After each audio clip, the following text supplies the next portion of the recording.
Bienvenidos a Audible. Editorial Planeta presenta Hijas de la Historia, de Isabel Revuelta Poe, narrado por Ana Ragasol. Introducción.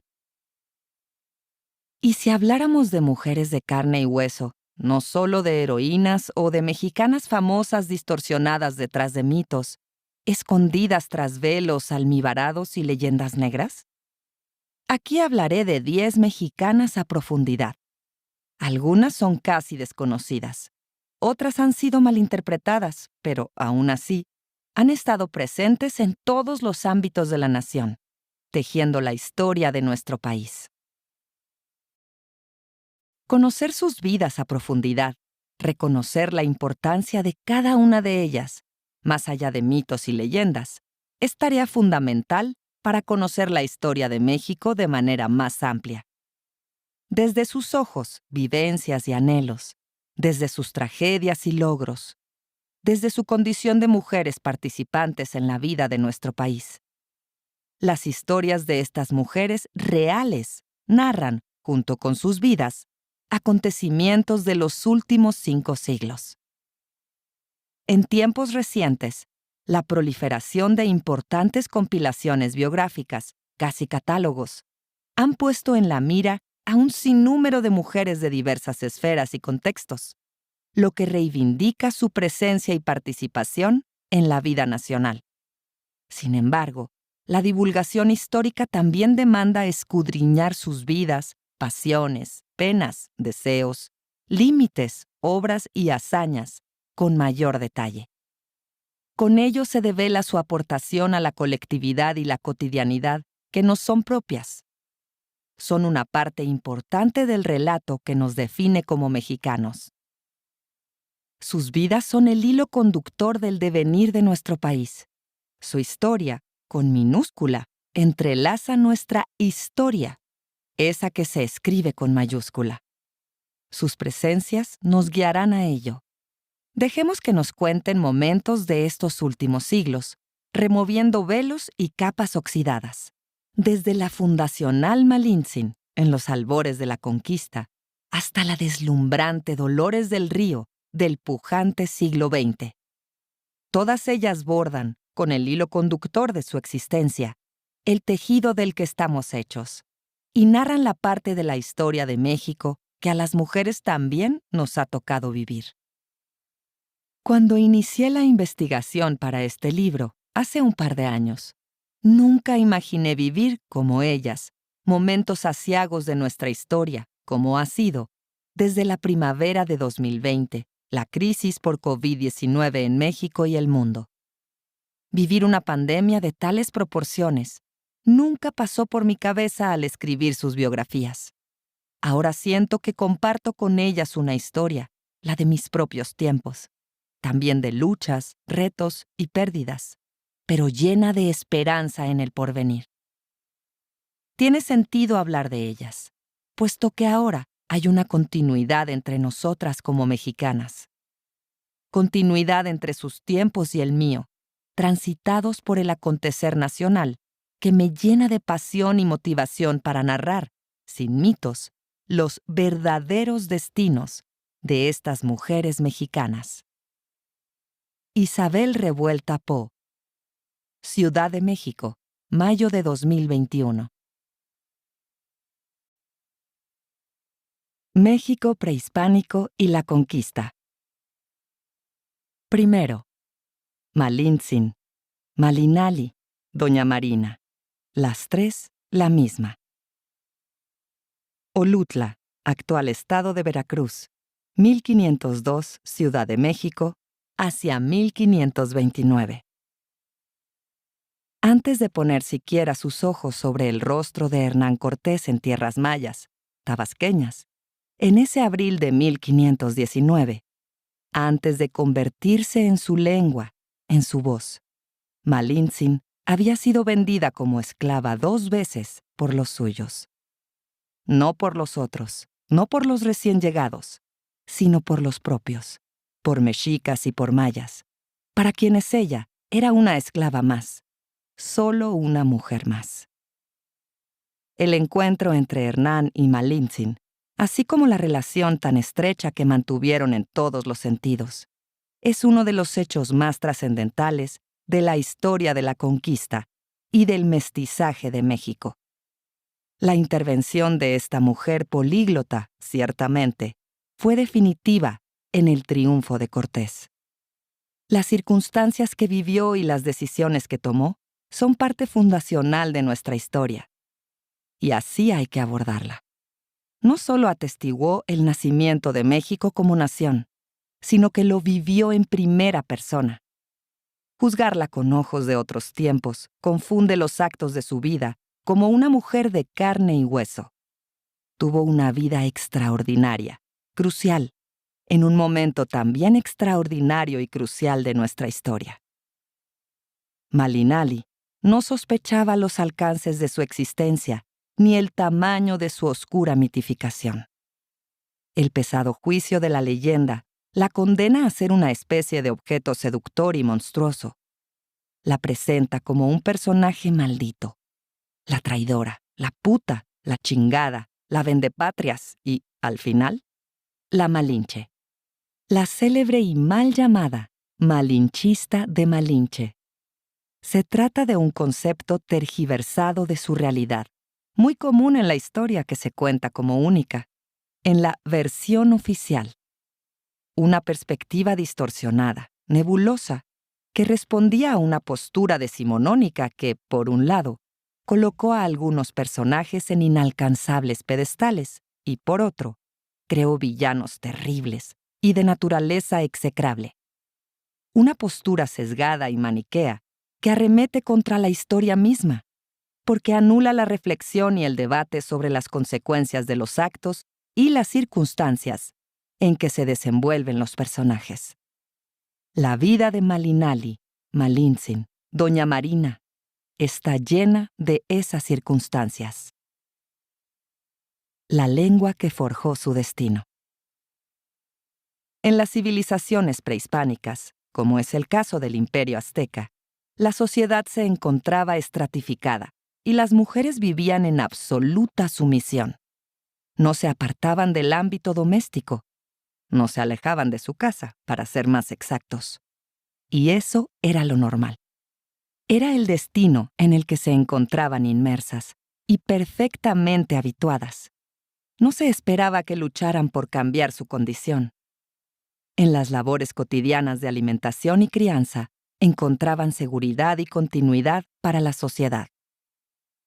Sin embargo, algo muy distinto sucedía con los esclavos. Las mujeres que no se consideraban principales en esos hogares, en su mayoría integrados por varias familias, eran las más propensas a la esclavitud. Quienes no eran esposas o hijas del matrimonio principal podían ser vendidas para el beneficio común de esos hogares comunitarios. Ese fue el destino de la joven Malinali. La vendieron como esclava en 2 ocasiones, antes de que se la obsequiaran a Cortés como tributo de guerra. Su verdadero nombre seguirá siendo un misterio.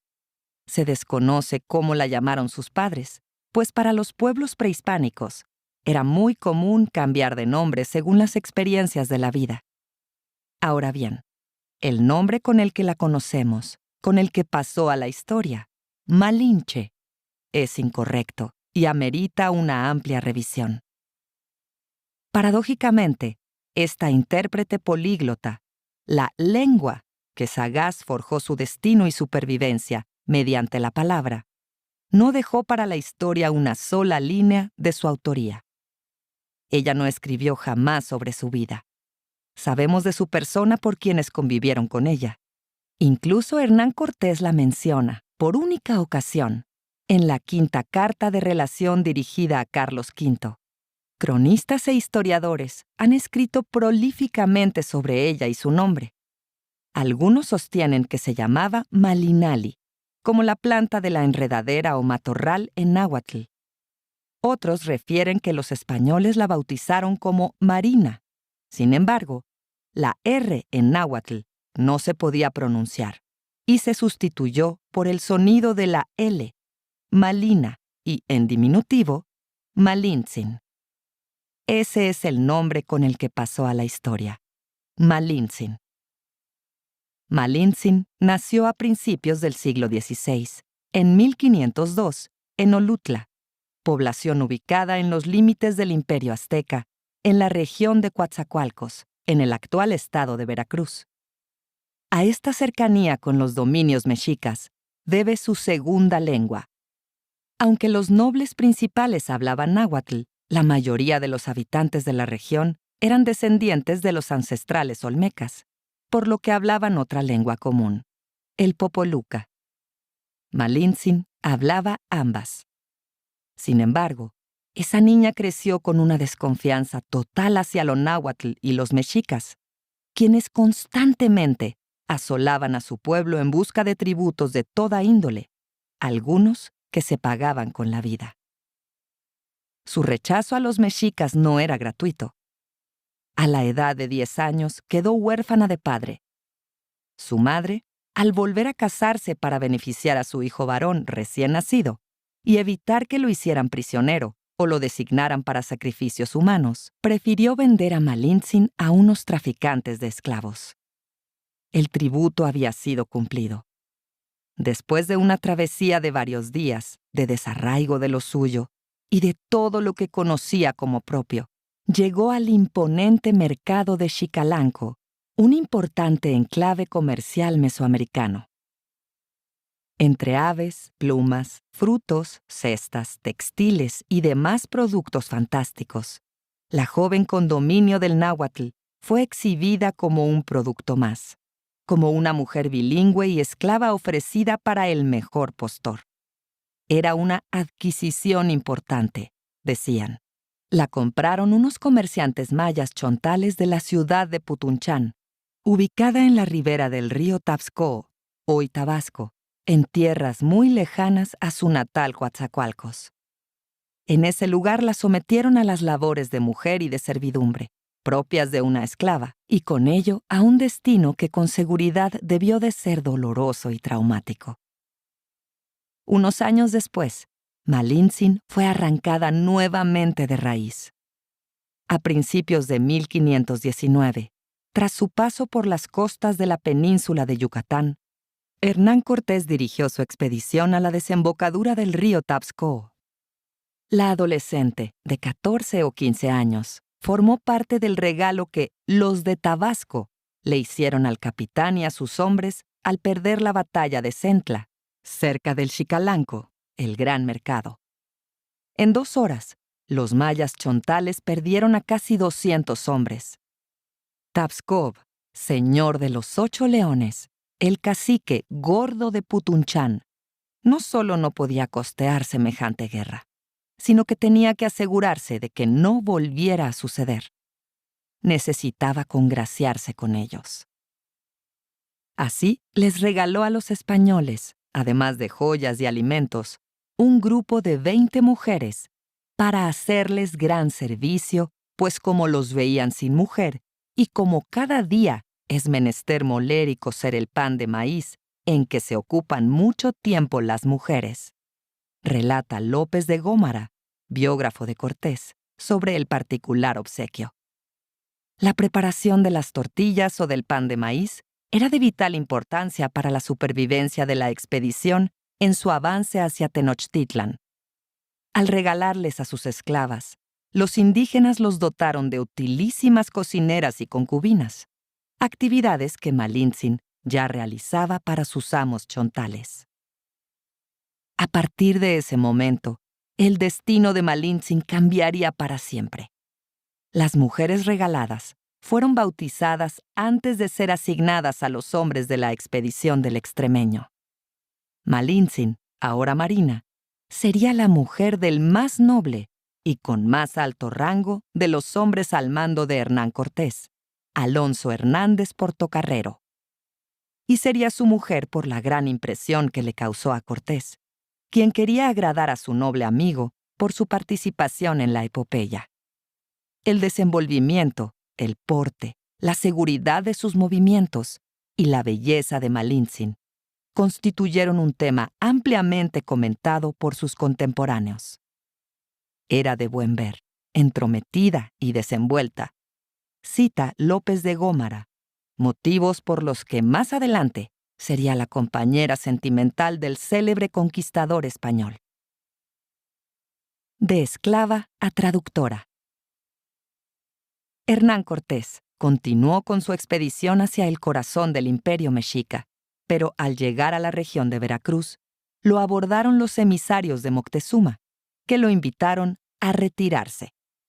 Ni Cortés ni su intérprete, Jerónimo de Aguilar, les entendieron. Este último había sido liberado hacía unos meses tras años de cautiverio entre los mayas y, debido a su dominio del maya chontal, fue de gran utilidad en el avance de la expedición. De nada le servía ahora el heroico Jerónimo a Cortés. El traductor no podía darse a entender ni entendía nada de lo que mandaba decir el gobernante Moctezuma por conducto de sus mensajeros. Esos mensajeros que provenían del único sitio al que a Cortés le importaba llegar, con el que soñaba y que ambicionaba, la gran Tenochtitlan. Malintzin pudo haberse quedado callada. Ella sí entendió lo que decían los emisarios del gran Tlatoani mexica. Los había visto llegar antes a su pueblo natal. Ella comprendía los mensajes de ese gobernante que causaba tantos males a los suyos. Todos hablaban náhuatl, la lengua dominante, la lengua del imperio que los sometía. Entonces, libremente, puesto que los españoles desconocían que la joven hablaba 3 lenguas, popoluca, náhuatl y maya chontal, eligió no quedarse callada. Decidió hablar con los mensajeros mexicas y hacerle ver a Cortés que dominaba el náhuatl. Se dirigió a Jerónimo de Aguilar, ahora en maya chontal, para que él, en castellano, pronunciara lo que Hernán Cortés tanto deseaba escuchar: las palabras del mismísimo Tlatoani. En ese instante, decidió hacerles ver a todos que era una mujer inteligente, que entendía la magnitud y la importancia de esa primera traducción, que comprendía los alcances de lo que estaba pasando. Al romper el silencio en ese confuso momento, Malintzin eligió ser la intérprete de Hernán Cortés, no al revés. No como lo cuenta la historia maniquea, que la condena a una absurda traición hacia quienes ella no tenía posibilidad de sentir lealtad o pertenencia alguna. Los mexicas y su férreo sistema tributario propiciaron su venta como esclava. Tampoco sentía deuda alguna con sus amos chontales. La regalaron. Entre joyas y víveres, la obsequiaron como parte de un botín de guerra a otros. A esos otros que venían de fuera, con otras formas y de otro mundo. Malintzin eligió volver a adaptarse.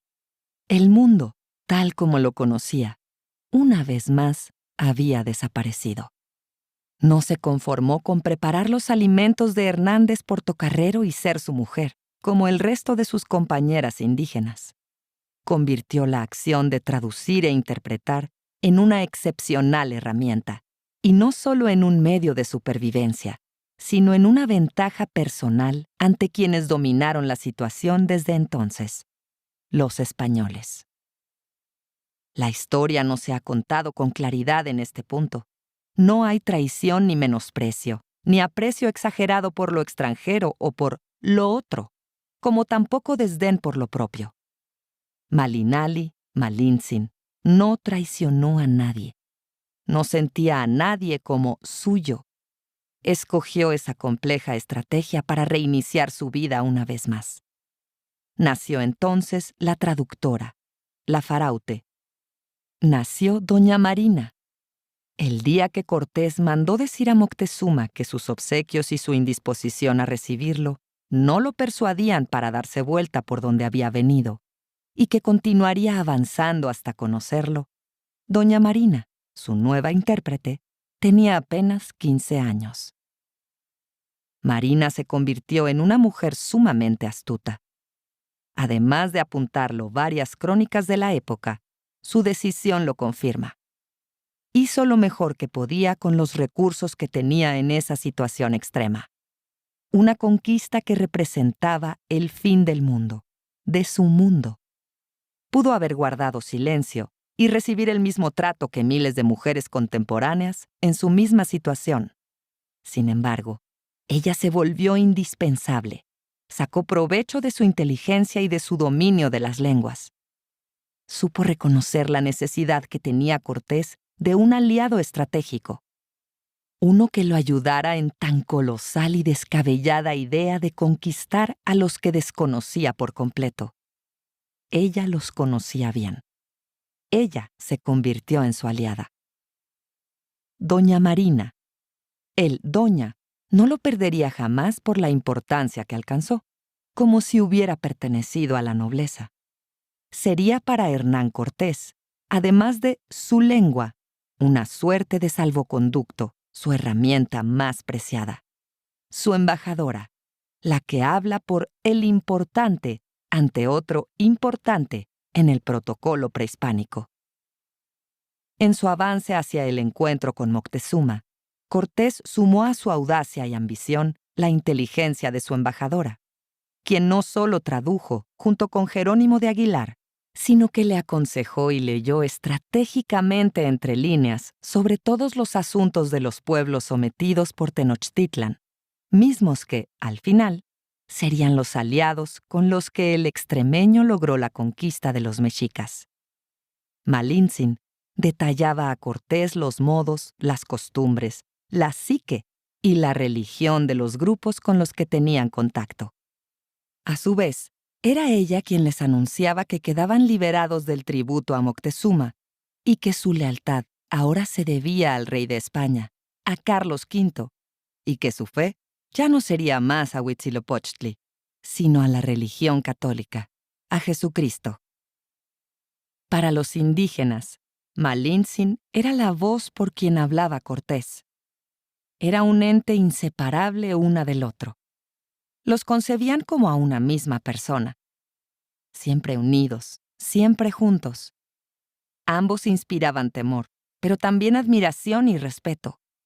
Se referían a Cortés como el hombre de Malintzin, el señor Malinche, y con ello señalaban pertenencia. En esos tempranos momentos, Cortés es Malinche. Apenas una década después de la conquista, en varios códices coloniales, a Malintzin la representan, una y otra vez, inseparable de Cortés a su paso por los pueblos aliados. Irónicamente, fue en Tlaxcala donde Malintzin le explicó a Cortés que el rey Xicoténcatl deseaba establecer esa alianza casando a sus hijas con sus lugartenientes y demás hombres que lo acompañaban, a la usanza del final de cualquier otra guerra prehispánica. 300 jóvenes completaban el ofrecimiento, tal como le había sucedido a ella en 2 ocasiones. Malintzin recibió entonces a su cargo y tuvo a su cuidado a varias de esas mujeres, princesas hijas de nobles señores, muy bien vestidas, así como a jóvenes muchachas comunes, vestidas con ropas sencillas, esclavas. Doña Marina aparece en diversos códices coloniales, siempre magnífica, ataviada en huipiles hermosos, sobria, con la cabeza erguida, instruyendo a las mujeres que la escuchaban en silencio, en forma humilde y recatada. Los primeros escritos, esas primeras representaciones en los códices, son de gran importancia para conocer el destino de sumisión de Malintzin, a un grupo o a otro, así como la sumisión de decenas de mujeres de la época. La hija del viejo Xicoténcatl, bautizada como María Luisa, fue entregada al férreo Pedro de Alvarado. Se trataba del plan maestro cortesiano. Las mujeres de mayor alcurnia indígena eran entregadas a sus amigos y principales capitanes para iniciar el mestizaje que tanto promovería el extremeño. Empezaba la empresa de fundar un nuevo pueblo en un nuevo mundo, el de Cortés. Ese pueblo, mitad español y mitad indígena, con él a la cabeza, obviamente. Empezaba así un nuevo proyecto, un pueblo nuevo, mestizo. México. Malintzin y Cortés son parte indeleble de la fundación de México. Conforme avanzaban los acontecimientos de la conquista, Malintzin aprovechó hábilmente el saberse indispensable y aseguró su lugar al lado de Cortés, demostrándole su absoluta fidelidad. En Cholula le advirtió sobre la emboscada que ahí les preparaban después de la gran fiesta con la que los recibieron. Astuto como pocos, comprobó su desconfianza al percatarse de que mujeres y niños habían abandonado la ciudad y, ante la advertencia de Malintzin, los atacó por sorpresa. Españoles, cempoaltecas y tlaxcaltecas, en una fuerte y significativa alianza por el número de hombres y armas que aportaron los indígenas, vencieron a Cholula tras una cruenta batalla. Luego de la masacre, iniciaron la marcha hacia Tenochtitlan. A partir de este momento, y por el resto de su vida, Malintzin no se separó jamás de Hernán Cortés. Ante tal demostración de lealtad, fueron indivisibles también en un nivel personal. Hernán y Malintzin ya eran amantes tiempo atrás, en Zempoala, cuando Alonso Hernández Portocarrero y Francisco de Montejo se marcharon rumbo a la corte española, con el botín y los documentos del recién creado ayuntamiento en Veracruz, mismos con los que Cortés buscaba neutralizar el ataque del gobernador Velázquez en su contra. Christian Duverger, certera y osadamente, apunta ante este hecho. Con esa maniobra, Cortés recupera también a Marina. La antigua amante de Hernández Portocarrero se convertirá en su amante oficial, su compañera de todos los instantes, su consejera en asuntos indígenas, su fiel portavoz y, ciertamente, en su gran amor. Si entre Malintzin y Hernán Cortés hubo un gran amor, es difícil asegurarlo. Sin embargo, los hechos indican que, en muchos momentos, se fundieron en un vínculo amoroso, más allá de la posible relación entre conquistador e intérprete. Malintzin debió de sentir emociones encontradas. Largas caminatas, días aciagos de crueles batallas, numerosas intrigas, sagaces estrategias ideadas por ella, relatos de su mundo, intimidad amorosa. Así pasaban los meses y los días junto a Cortés. Mientras, las otras mujeres del grupo se dedicaban a lo que poco tiempo antes había sido la vida de Malintzin: hilar, tejer, moler maíz y hacer tortillas. Marina tenía una nueva vida entrelazada con el destino de Cortés. Fue así que, como su mujer y traductora, participó en el histórico momento en que Cortés y Moctezuma Xocoyotzin se conocieron. Ella fue quien tradujo en ese crucial evento, el 8 de noviembre de 1519, cuando se encontraron por fin, cara a cara, el conquistador y el emperador mexica. Fue en la gloriosa Tenochtitlan, al pie de la calzada de Iztapalapa, en lo que hoy es el Hospital de la Purísima Concepción y Jesús Nazareno, en el centro histórico de la Ciudad de México. En el mismo lugar donde años después, Cortés fundó dicho hospital para atender a los indios. Por si fuera poco, también ahí elegirá el historiador Lucas Alamán, en el siglo XIX, esconder, para su salvación y tras siglos de persecución, los restos del conquistador. Hoy, en ese emblemático lugar, reposa casi secretamente Hernán Cortés de Monroy, el hombre de la conquista de México. Por su parte, el lugar donde descansan los restos de Malintzin, la mujer indígena de la conquista de México, es un misterio. No sabemos dónde se encuentra su última morada. Unir dos mundos con la palabra. La aventura de esta protagonista de nuestra historia apenas comenzaba. Ya en Tenochtitlan, Malintzin se alojó junto con Cortés, sus principales capitanes y las nobles indígenas que eran ya sus mujeres, en el palacio del padre de Moctezuma, el majestuoso palacio de Axayácatl, el anterior Tlatoani, frente al magnífico Templo Mayor. Esta acción de hospitalidad de parte de Moctezuma, de tibia diplomacia, le costaría al mandatario indígena el juicio de su propio pueblo y el de la historia. Quizás se debió a que, durante el violento choque de ambos mundos, Cortés y Moctezuma fueron enemigos, pero también sintieron una mutua y peculiar admiración, una especie de fascinación, de magnética curiosidad por conocer más el uno del otro. Tal vez por ello, Moctezuma titubeó y lo recibió en las entrañas del imperio. Incluso se lo entregó de manera simbólica en el primer discurso que salió de labios de Malintzin.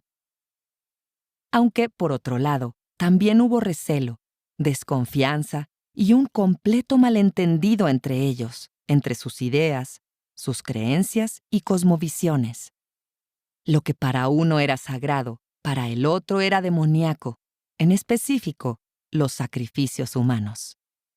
Esas obvias e irreconciliables diferencias fueron la justificación en la mente de Cortés, la férrea convicción de enseñarles lo bueno y mostrarles al verdadero Dios, para conquistar Tenochtitlan en nombre de Carlos V, de la corona española y de la religión católica, pero no sin antes vivir en la imponente y seductora ciudad por más de 150 días.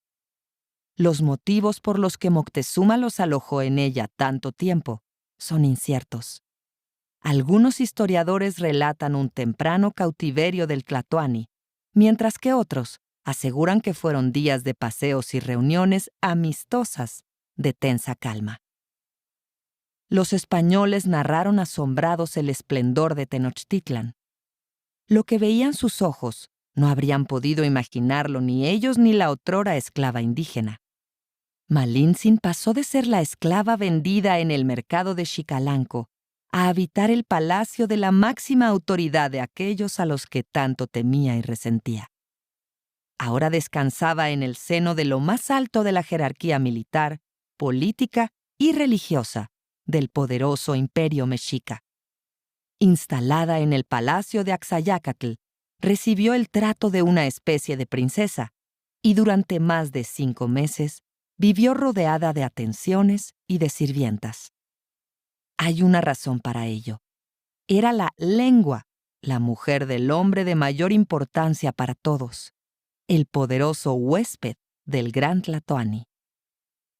Si bien en este punto hay diferentes relatos sobre la actuación de Moctezuma ante los conquistadores, la realidad es que el que vivieran tanto tiempo y con tantas deferencias en el corazón del Templo Mayor, Malintzin lo interpretó correctamente. Cortés y sus hombres eran quienes tarde o temprano saldrían victoriosos de aquel encontronazo de 2 mundos. Serían los vencedores. Ella no podía dar marcha atrás por su intuición natural de supervivencia, que le dio una temprana claridad en semejantes momentos. Para el mundo indígena, ella era un personaje de importancia y poder. Doña Marina era parte del nuevo y poderoso pueblo que enfrentaba a los mexicas y que, al final, los sometería. Durante su estancia en el Templo Mayor, Doña Marina no se separó de Cortés en ningún momento. La tensa calma previa a la batalla estuvo colmada de reuniones y entrevistas que Doña Marina interpretó para Cortés con astucia. En este punto de la historia, su dominio del castellano era ya evidente. Su inteligencia, probada. Su impecable trato personal la llevó a convivir con los hijos del mismísimo Moctezuma, en especial con 2 de sus hijas, las princesas Itzcazóchitl Tecuichpo y Xipahuatzin. Después, ya cristianizadas, se llamarían Isabel y María Moctezuma. Todas ellas formarían parte, junto con Malintzin, de la primera generación mestiza de Nueva España. Marina mantuvo también una relación cercana con la hija del rey Xicoténcatl de Tlaxcala, Tecuelhuetzin, bautizada como Doña María Luisa Xicoténcatl, mujer del rubio Pedro de Alvarado, del Sol, o Tonatiuh, como lo llamaban los indios. tras reponerse de la impresión de haber visto a la cara al gran Tlatoani, acto prohibido y castigado con la muerte en otros tiempos, y tras haber traducido las palabras del gran Moctezuma, la intérprete recorrió las calles de la ciudad, seguramente asombrada por lo lejos que había llegado. Un destino que consideraba que debían seguir los opositores de Cortés. Ponerse de su lado. Según las crónicas de Fray Bernardino de Sahagún, ella trataría de persuadir a los señores mexicas, en todas las audiencias en las que participó, de no oponer resistencia bélica a los españoles y de aceptar la religión católica. Había visto de cerca que sus armas tan avanzadas los hacían muy superiores. Además, estaban los miles de indígenas de los pueblos sometidos que los apoyaban. Conminó a los sacerdotes y militares a no permitir que murieran más niños y ancianos por una guerra, pues lo consideraba innecesario. Malintzin entendía que enfrentar a los españoles presentes en ese momento en Tenochtitlan no sería suficiente para alejarlos definitivamente. Tenían la habilidad de traer de muy lejos a cientos de hombres más. Esta interpretación de Malintzin resultó cierta. Cortés echó mano de hombres y recursos materiales provenientes del exterior durante los siguientes meses, lo cual terminó siendo la clave de la conquista. Para los mexicas era inimaginable llegar al corazón de la ciudad, donde se encontraba el poder supremo de los españoles, vencerlos y evitar que llegaran otros a amenazarlos. Les resultaba impensable llegar a la corte de Carlos V. Todavía estaban muy lejos de ese conocimiento, de esas poderosas armas para lograrlo. Cortés y sus hombres, por su parte, sí lo hicieron. Estaban instalados en el corazón de poder supremo del mundo prehispánico. Y en ese álgido punto, Malintzin, doña Marina, también estaba instalada con ellos. Las conquistas se tratan de lucha, de resistencia, de guerra y de muerte. Evidentemente, los mexicas no estaban dispuestos a dejarse vencer por los recién llegados, y mucho menos por los pueblos inferiores que apoyaban a sus enemigos. Darían la batalla por defender su autoritaria hegemonía, por volver a someterlos a todos bajo su mando e imponerles su eficiente red tributaria, con los sacrificios humanos que demandaban sus sedientos dioses.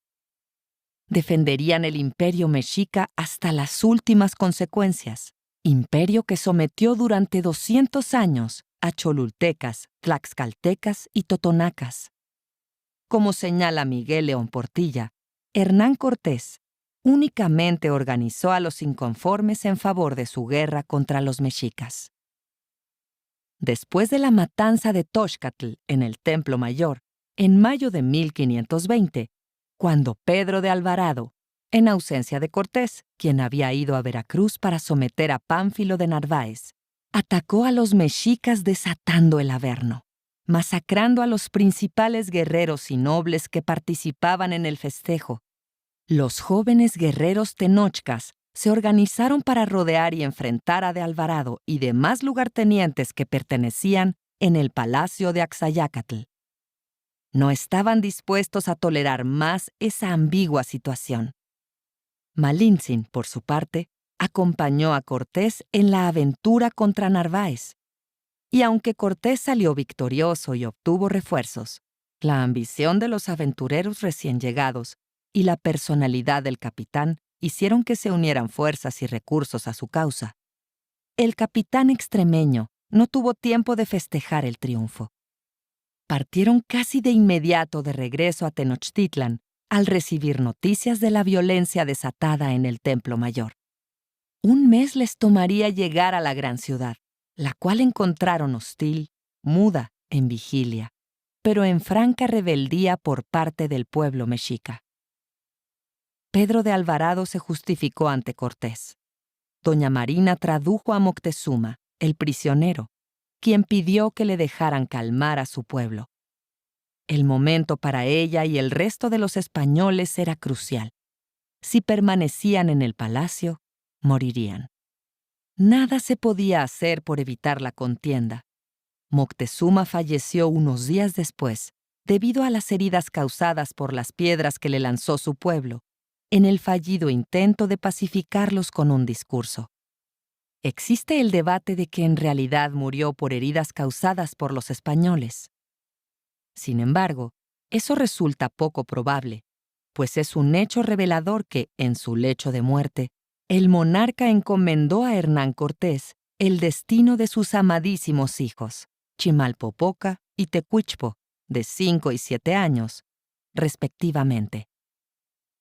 Los mexicas se organizaron bajo el mando del hermano de Moctezuma, el aguerrido Cuitláhuac, el nuevo Tlatoani, el penúltimo en la historia de su estirpe. Emprendieron la batalla contra los invasores y los obligaron a desalojar la ciudad. Malintzin contemplaría por última vez la grandeza de esa civilización que, aunque su enemiga, era de las más esplendorosas que ella conocía. Eran los albores del fin de un mundo y el nacimiento de otro. Estaba ante el fin de un imperio que, según su historia, había visto morir y nacer 5 soles. Durante la huida en la célebre Noche Triste, a la medianoche del lluvioso 30 de junio de 1520, entre truenos y granizo, doña Marina saldría huyendo también por la calzada de Tlacopan, hoy Tacuba, la avenida más antigua de México. Huyó junto a Cortés, Pedro de Alvarado, Bernal Díaz del Castillo y alrededor de 8,000 hombres. Solo 1,300 de ellos eran españoles. Además de 85 caballos, artillería, decenas de lingotes de oro fundido durante casi 6 meses, plata, joyas y otro importante tesoro: los nobles hijos de los señores principales del mundo prehispánico, Chimalpopoca y Tecuichpo, hijos consentidos de Moctezuma. Con ese tesoro humano, Cortés injertará el mestizaje para siempre en el Nuevo Mundo.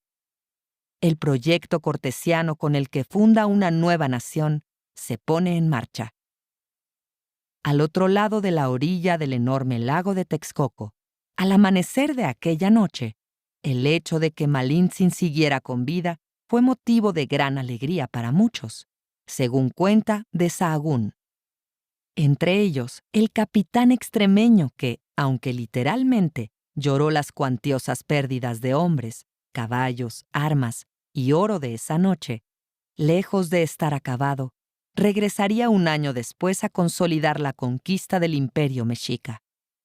Una vez más, doña Marina estuvo a su lado, su valiente y fiel compañera de batallas. Por su parte, los tlaxcaltecas seguían apoyando a los conquistadores y los recibieron tras la derrota. Cortés sometió a los pueblos aliados de los mexicas en la ribera del lago de Texcoco, fortaleciendo su campaña de contraataque. En ese momento, el capitán mandó construir los 13 bergantines con los que se llevará a cabo, esta vez por tierra y por agua, el terrible sitio de Tenochtitlan, para asestarle el golpe final. Velas, anclas, clavazón, timones, agujas, cables y jarcias. Todo lo servible de los restos de los barcos desarmados y hundidos, en los que llegó de Cuba, fueron cargados por las tlaxcaltecas desde Veracruz hasta las manos de los nuevos carpinteros indígenas que realizarán la hazaña de construir lo que nunca imaginaron. Durante el sangriento sitio a Tenochtitlan, Malintzin adquiere cada vez mayor importancia y cercanía con Hernán Cortés. Siempre está dispuesta a aconsejarlo y a interpretar todo cuanto fuera necesario para preparar la batalla final. La viruela, traída por un hombre de Pánfilo de Narváez, azota de forma implacable a los mexicas dentro del sitio. Mueren miles en el islote, incluido Cuitláhuac, casado entonces con Tecuichpo al regresar ella a Tenochtitlan. Cuauhtémoc es nombrado Tlatoani, el último. La apocalíptica enfermedad favorece la balanza inesperadamente hacia Cortés. Los mexicas mueren de forma espantosa. Además, Cortés ya había detenido el suministro de agua y alimentos al Templo Mayor. El infierno se desata para los que ahí sufren su agonía. Miles de hombres, mujeres y niños perecieron de enfermedad y hambre. Como última medida, los mexicas piden hablar con Malintzin por su cercanía a Cortés. Ella escucha y lleva el desesperado mensaje. Solo se rendirán si los españoles regresan al mar. Cortés jamás lo aceptará. No serviría de nada, pues llegarían miles más, les explica nuevamente Malintzin. Los combates por agua duran entre 70 y 90 días. Ataques sistemáticos para defender la otrora capital del mundo prehispánico. Por fin, el 13 de agosto de 1521, apresan a Cuauhtémoc en una canoa que navega en el lago. Así se extinguió para siempre el quinto sol mexica. México Tenochtitlan caía para la eternidad. Los meses posteriores representaron una época de serenidad para doña Marina. Ella y Cortés vivían juntos en la casa del antiguo jefe mexica, en el idílico y fértil paraje de Coyoacán. Cortés instaló también el poder político, el ayuntamiento, en el palacio de la localidad. Actualmente, el solar o terreno donde se encontraba la casa de ambos se ubica en la Plaza de la Conchita, alrededor de la hermosa capilla de la Inmaculada Concepción, que el mismo Hernán Cortés mandó construir a su llegada a Coyoacán. Por su parte, el solar donde se encontraba el ayuntamiento se ubica hoy en el Jardín Hidalgo del centro de Coyoacán, alcaldía al sur de la actual Ciudad de México. En Coyoacán, permanecerán alejados del hedor y la muerte de la derruida Tenochtitlan, mientras se dan las condiciones necesarias para fundar la nueva ciudad española, justamente sobre las ruinas de lo que había sido el centro de poder más importante del mundo prehispánico. Durante esa época en Coyoacán, Malintzin vivió una vida ordinaria al lado de Cortés, aunque éste sostenía simultáneamente relaciones con otras mujeres, y trabajó con él en la organización de los tributos de esos primeros tiempos. Un año después, en 1522, Malintzin se convirtió en madre. Nació su primer hijo y el primer hijo varón de Hernán Cortés. Habrá sido profundamente consolador ver que Cortés recibía al niño con ilusión y le daba el nombre de su propio padre, pues sin eso, nadie sino ella hubiera llamado al niño un tesoro, un collar preciado, una rica pluma, una preciosa piedra verde. Señala Camila Townsend sobre el nacimiento de Martín Cortés, Malintzin o Martín el Mestizo, como se le conocería después para diferenciarlo del segundo Martín Cortés, hijo del conquistador con su segunda esposa, Juana de Zúñiga. Con el nacimiento de su hijo Martín, Malintzin quedó eternamente ligada al Nuevo Mundo de la manera más íntima. Su hijo es la raza nueva de ese mundo que nacía, de ese pueblo nuevo, del pueblo mestizo. Su padre era el español Hernán Cortés y su madre, la indígena Malintzin. Pero la de carne y hueso, la mujer que sí existió, no el mito. En esos mismos meses de la fundación del proyecto cortesiano, llegó a Coyoacán, procedente de Cuba, Catalina Suárez Marcaida, la esposa de Hernán Cortés, desde sus años caribeños. Esto no le hizo ninguna gracia al ocupadísimo y encumbrado capitán, quien un par de meses después, en octubre de 1522, obtuvo la gloria por parte del emperador Carlos V. Lo nombró gobernador, capitán general y justicia mayor de la Nueva España.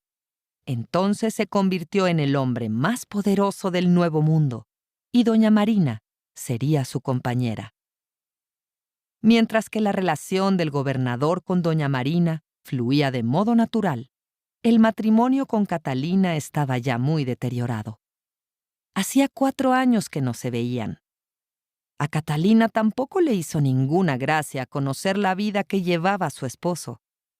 Se puede entender el malestar que sentía por el nacimiento del hijo de Malintzin, además del hecho de que el conquistador y su intérprete no se separaban ni un instante. Catalina no había tenido hijos con Cortés y murió en circunstancias misteriosas al poco tiempo de su llegada, una noche después de una cena en la casa de Coyoacán, tras una acalorada discusión con el extremeño, lo que lo hacía el principal sospechoso. Aun cuando se inició un juicio contra su persona en los años posteriores, nada se le pudo comprobar. A principios de 1524, la sublevación de Cristóbal de Olid, hombre cercanísimo y de todas las confianzas de Cortés, durante la expedición a las Cibueras, hoy Honduras, cambió dramáticamente el cauce de los acontecimientos. En un acto inexplicable de lealtad extrema, o quizá de amor verdadero, doña Marina dejó a su pequeño hijo, de apenas 2 años, encargado en la Ciudad de México, lugar donde ya habitaban. Y el 12 de octubre de 1524, volvió a partir al lado de Cortés rumbo al Caribe. El gobernador se lo pidió de manera insistente, no iría a esa nueva aventura sin ella. Necesitaba su destreza como intérprete y los consejos de aliado que siempre encontró en Marina. Una gran comitiva integró la desastrosa campaña de las Cibueras. Cortés incluso llevó con él a Cuauhtémoc y Tetlepanquetzal para evitar que en México comenzara una rebelión en favor de un cautivo tlatoani. Durante esta nueva campaña, la vida de Malintzin dio un último giro definitivo. Cortés, en una maniobra irracional, que puede entenderse como un acto de protección y profunda empatía para la época, organizó la boda de Malintzin con un hombre que lo había acompañado fielmente desde la llegada a Veracruz años atrás, Juan Jaramillo, su lugarteniente y segundo de a bordo en esa nueva expedición. Jaramillo, por su parte, hacía tiempo que admiraba la belleza, inteligencia y entereza con que Malintzin había llegado hasta ahí. Al casarse en cristiano matrimonio con un español, justo antes de pasar al terruño de su infancia, en público y ante testigos, cambió definitivamente su destino. Su situación de vulnerabilidad como esclava, amante y mujer cambiaba para siempre al recibir derechos legales. Durante la semana que Malintzin pasó en Coatzacoalcos, se encontró con su madre y su medio hermano. Era algo extraordinario, inimaginable para una niña que había sido vendida como esclava, regresar a su lugar de origen, libre y poderosa. Había alcanzado una posición impensable. Ahora estaba casada y tenía un hijo del gobernador de la Nueva España. Quizá incluso tuvo contacto con otras personas de su niñez. Tal vez tuvo la oportunidad de decirles lo que llevaba dentro. Para quien de niño ha sido vendido como esclavo, es un lujo, un improbable sueño hecho realidad, señala Townsend. Como regalo de boda, Cortés le entregó la encomienda de Olutla y Tetiquipaque, las tierras de su infancia. No existe registro sobre si la conservó de manera permanente, pero el hecho habla de su absoluta capacidad para adaptarse a esos tiempos tumultuosos. Según los registros, solo 3 personas indígenas recibieron el privilegio de la encomienda permanente: las 2 hijas de Moctezuma y don Juan Sánchez, un poderoso cacique de Oaxaca. No se puede traicionar a lo que no se pertenece. Acerca del mito según el cual Cortés la regaló a un subalterno borracho, es poco probable. Ella no lo habría aceptado. Francisco López de Gómara se equivoca al interpretarlo así en la biografía de Cortés. En su favor, Bernal Díaz del Castillo, quien sí conoció a doña Marina, escribió: «La doña Marina tenía mucho ser y mandaba absolutamente entre los indios en toda Nueva España. No era alguien a quien nadie hubiera podido obligar a casarse con un hombre borracho e inepto al que no quisiera como esposo. En el camino a las Cibueras comenzó la debacle del conquistador. Torturaron a Cuauhtémoc y lo colgaron de una ceiba, bajo la continua sospecha de un alzamiento indígena en su nombre. Cortés se equivocó, y eso, aunado a su crueldad, fue mal visto por sus hombres. El 28 de febrero de 1525 murió el último tlatoani mexica.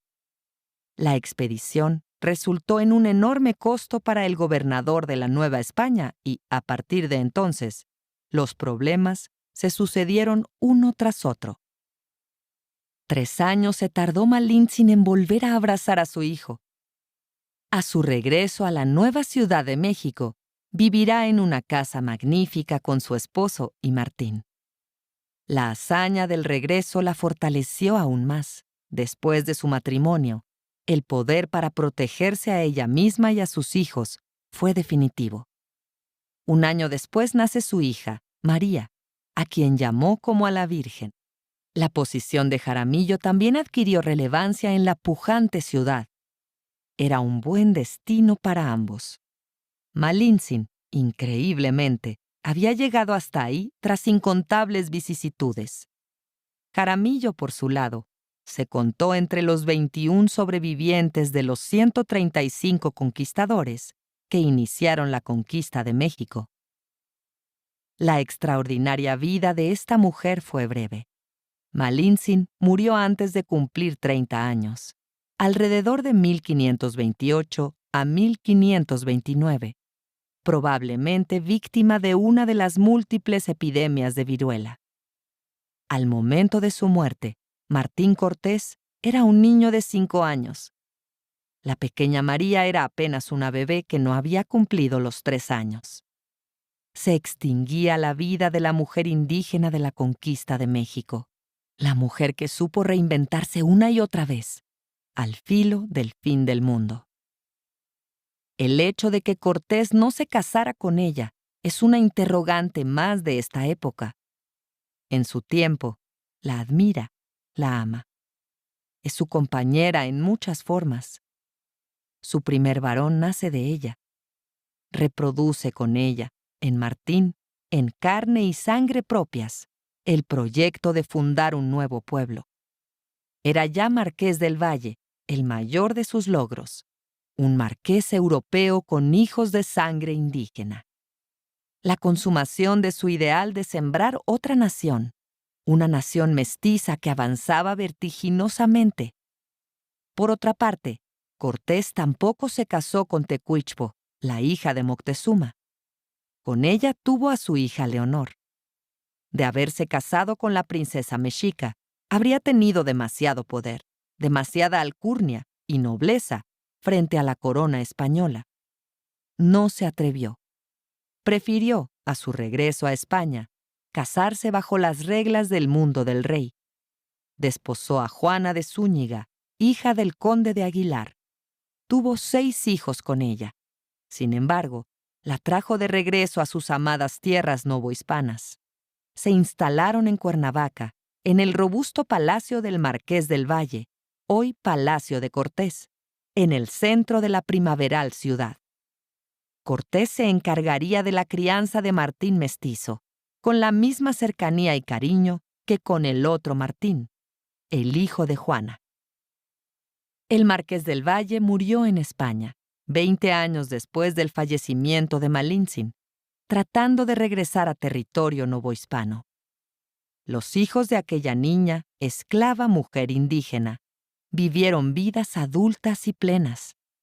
El mundo que fundaron ellos y miles más que vivieron en aquellos tiempos convulsos prevalece hasta nuestros días. Hoy, ese mundo es México, nuestra nación mestiza, española e indígena. Casi 400 años después de que Malintzin dejara de existir, a finales del siglo XIX, en 1895, el término malinchismo apareció por vez primera en la obra literaria anónima Tonantzin. 4 siglos después se le condenó a la leyenda oscura e imprecisa de su traición a lo propio, lo cual es incorrecto. No corresponde a la mujer de la que habla esta historia. No traicionó a nadie que le fuera suyo. No le corresponde esa lápida. Malintzin enfrentó la conquista con la fuerza de su templanza y carácter, con lo mejor de sus recursos. Hizo lo mejor que pudo. Su vida es, sencillamente, una parte indivisible de la fundación de México, sin condena, sin adjetivo, sin malinchismo. Segundo, Tecuichpo, Doña Isabel Moctezuma.